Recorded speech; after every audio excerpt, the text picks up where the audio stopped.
Hutan kematian. Di sebuah desa terpencil, ada hutan yang tak seorang pun berani memasukinya, kecuali orang-orang bodoh yang tak percaya tahayul. Hutan itu bernama hutan kematian. Konon, siapapun yang masuk ke dalamnya tidak akan pernah kembali dengan selamat. Dikisahkan, hutan ini dikuasai oleh sosok menyeramkan bernama Ratu Hitam. Dia adalah roh seorang wanita yang mati secara tragis ratusan tahun lalu. Dibunuh dengan sadis oleh penduduk desa karena dituduh sebagai penyihir. Sebelum mati, dia bersumpah akan membalas dendam kepada siapapun yang berani menginjakkan kaki di tanahnya. Suatu malam, sekelompok pemuda yang penasaran memutuskan untuk membuktikan bahwa hutan itu hanyalah legenda. Mereka adalah Dika, Roni, Sarah, dan Lisa. Dengan berbekal santer dan keberanian palsu, mereka melangkah masuk ke dalam hutan. Namun, semakin jauh mereka berjalan, suasana semakin mencekam. Udara terasa lebih dingin dan suara-suara aneh mulai terdengar dari kegelapan. Ranting-ranting patah di kejauhan, seperti ada sesuatu yang mengikuti mereka. Tiba-tiba, Dika berhenti. "Teman-teman, kalian dengar itu?" bisiknya dengan wajah pucat.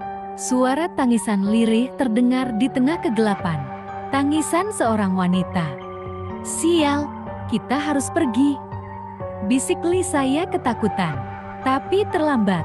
Dari balik pepohonan, sesosok bayangan hitam melayang mendekati mereka.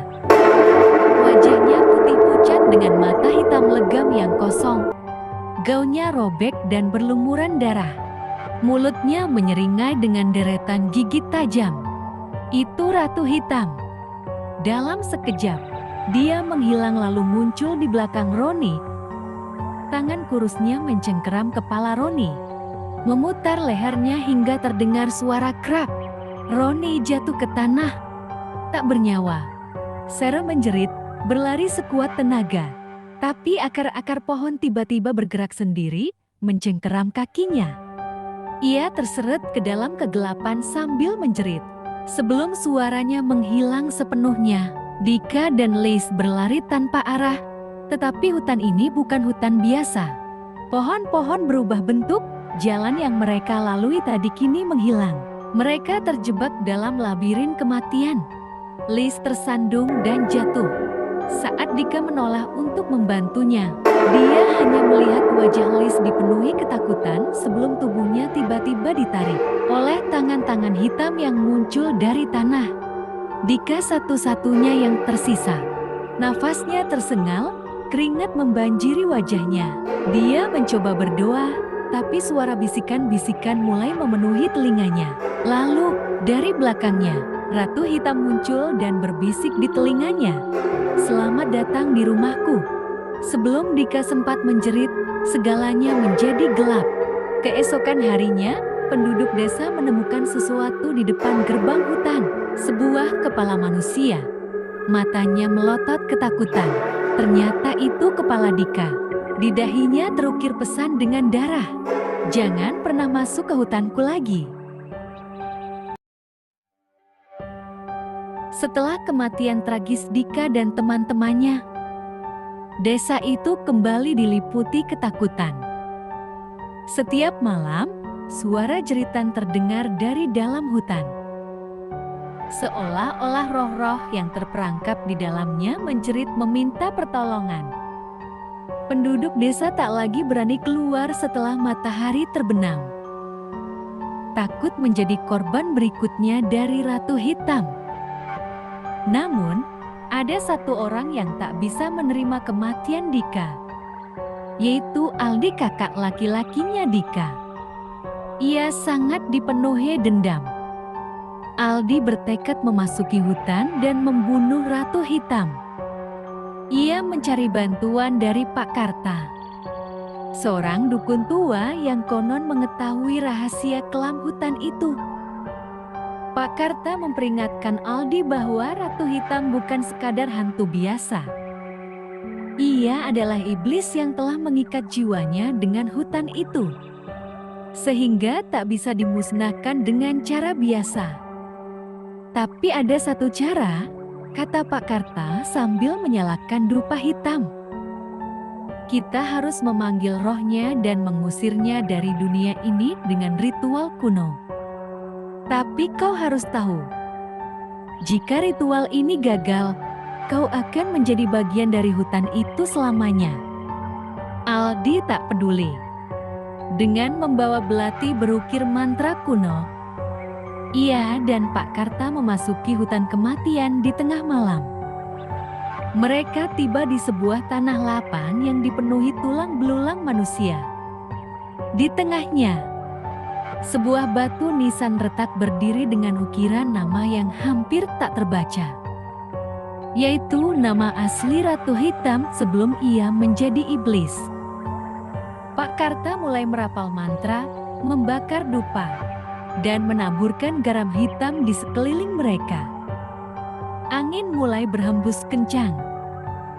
Tiba-tiba, suara tawa menggema dari dalam kegelapan.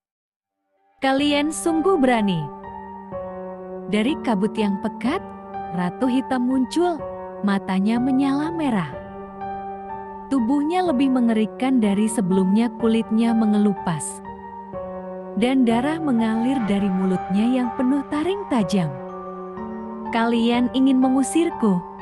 Tidak ada yang bisa mengusirku dari rumahku sendiri. Tiba-tiba, akar-akar pohon melesat dari tanah, melilit Pak Karta. Dukun tua itu menjerit saat tubuhnya terangkat ke udara. Lalu dalam sekejap tubuhnya terbelah dua seperti boneka kain yang dicabik. Aldi hanya bisa melihat dengan ngeri saat darah Pak Karta membasahi tanah. Ia tahu, ia harus bertindak cepat. Dengan tangan gemetar, Aldi menghunus belatinya dan berlari ke arah Ratu Hitam, menusukkan senjata itu ke dadanya. Ratu Hitam berteriak keras, suaranya mengguncang seluruh hutan. Cahaya hitam keluar dari tubuhnya, membuat pepohonan di sekelilingnya bergetar. Aldi berpikir ia berhasil, sampai ia melihat senyuman menyeringai di wajah iblis itu. Kau pikir itu cukup? Bisiknya. Dalam sekejap, tangan Ratu Hitam menembus dada Aldi, mencengkeram jantungnya. Aldi terbatuk darah, tubuhnya bergetar. Kau akan menjadi bagian dari hutan ini selamanya. Dengan satu tarikan, Ratu Hitam meremukkan jantung Aldi di tangannya. Tubuh Aldi menghitam, meleleh, lalu menyatu dengan tanah hutan. Hutan pun kembali sunyi. Ratu Hitam kini lebih kuat. Hutan kematian telah mendapatkan korban baru. Kabar tentang hutan kematian mulai menyebar ke seluruh daerah. Beberapa orang penasaran mencoba mendatangi lokasi bekas desa. Tetapi yang mereka temukan hanyalah hutan yang lebih lebat dan berbau busuk, seperti mayat yang membusuk di bawah sinar matahari. Namun, satu orang tak bisa tinggal diam. Nadia, seorang jurnalis yang percaya bahwa ada sesuatu yang lebih besar di balik misteri ini. Bersama timnya, Raka, Sinta, dan Bayu. Mereka masing-masing membawa kamera, peralatan, dan drone untuk menyelidiki hutan. Mereka tidak percaya tahayul dan berpikir bahwa ini hanya kasus penghilangan massal yang bisa dijelaskan dengan logika. Mereka salah. Malam itu, mereka masuk ke dalam hutan dengan peralatan lengkap. Awalnya, tak ada yang aneh. Hanya pepohonan tinggi dan udara lembab yang membuat napas mereka terasa berat. Namun, setelah beberapa langkah lebih jauh, sesuatu yang mengerikan, sebuah kepala manusia yang tertancap di batang pohon. Matanya masih terbuka, penuh ketakutan. Sinta menjerit, "Kita harus pergi dari sini." Tapi Nadia tetap bersikeras, "Kita hampir menemukan jawabannya." Tiba-tiba, radio mereka mengeluarkan suara aneh. Bukan suara statis, melainkan bisikan. "Kalian sudah datang, dan kalian tidak akan pergi." Lampu senter mulai berkedip-kedip. Bayangan hitam melintas di antara pepohonan. Dan dari dalam kegelapan, Ratu Hitam muncul. Wajahnya lebih mengerikan dari yang bisa dibayangkan, kulitnya penuh belatung. Matanya kosong seperti lubang hitam, dan mulutnya sobek hingga ke telinga, memperlihatkan gigi-gigi tajam yang meneteskan darah. Bayu mencoba menembaknya dengan pistol yang dibawanya, tetapi suara tembakan itu hanya menggema tanpa hasil. Peluru-peluru itu melewati tubuh Ratu Hitam seolah ia bukan makhluk dunia ini. Dalam sekejap, Bayu terangkat ke udara. Tubuhnya mulai menggeliat kesakitan saat kulitnya mengelupas sendiri. Senti demi senti, seperti dikuliti hidup-hidup. Ia menjerit sebelum tubuhnya meledak menjadi kabut darah. Raka dan Sinta lari tanpa arah, tetapi hutan ini tak memiliki jalan keluar. Akar-akar menjalar di tanah, meraih kaki Sinta dan menyeretnya ke dalam tanah. Raka hanya bisa melihat dengan ngeri saat Sinta meronta-ronta sebelum wajahnya tenggelam ke dalam lumpur hitam, meninggalkan hanya suara erangan terakhirnya. Nadia, yang masih berusaha merekam semuanya, merasakan tubuhnya menggigil hebat. Ini bukan hanya hantu biasa, ini iblis yang menguasai dunia kegelapan. Kenapa kau melakukan ini? Isaknya. Ratu Hitam mendekat, menyentuh pipi Nadia dengan tangan yang dingin seperti is. Karena manusia sepertimu tidak pernah belajar. Dalam sekejap, tubuh Nadia terbelah dua dari kepala hingga ke perut. Seperti kertas yang disobek dengan mudah. Kamera yang ia pegang terjatuh ke tanah, merekam detik-detik terakhirnya sebelum mati. Esok harinya, seorang penduduk yang melintas dekat hutan menemukan kamera Nadia tergeletak di tepi jalan. Ia membawanya ke kota dan menyerahkannya kepada pihak berwenang. Ketika polisi memeriksa rekaman terakhir di dalamnya, mereka melihat sesuatu yang membuat darah mereka membeku. Di akhir rekaman, setelah tubuh Nadia terbelah, kamera jatuh ke tanah dan merekam wajah Ratu Hitam dari dekat. Ia tersenyum langsung ke arah kamera, seolah-olah menyadari bahwa ada seseorang yang sedang menonton. Kemudian, sebelum rekaman berakhir, terdengar suara bisikan pelan. Kini aku tahu siapa yang menontonku, dan aku akan datang mencarimu. Malam itu, polisi yang menonton rekaman ditemukan tewas di kantornya. Tubuhnya tergantung di langit-langit, dengan mata terbelalak dan mulut terbuka seolah ia menjerit sampai mati. Di tembok di belakangnya, tertulis dengan darah, "Aku sudah keluar dari hutan. Sekarang aku akan mencarimu."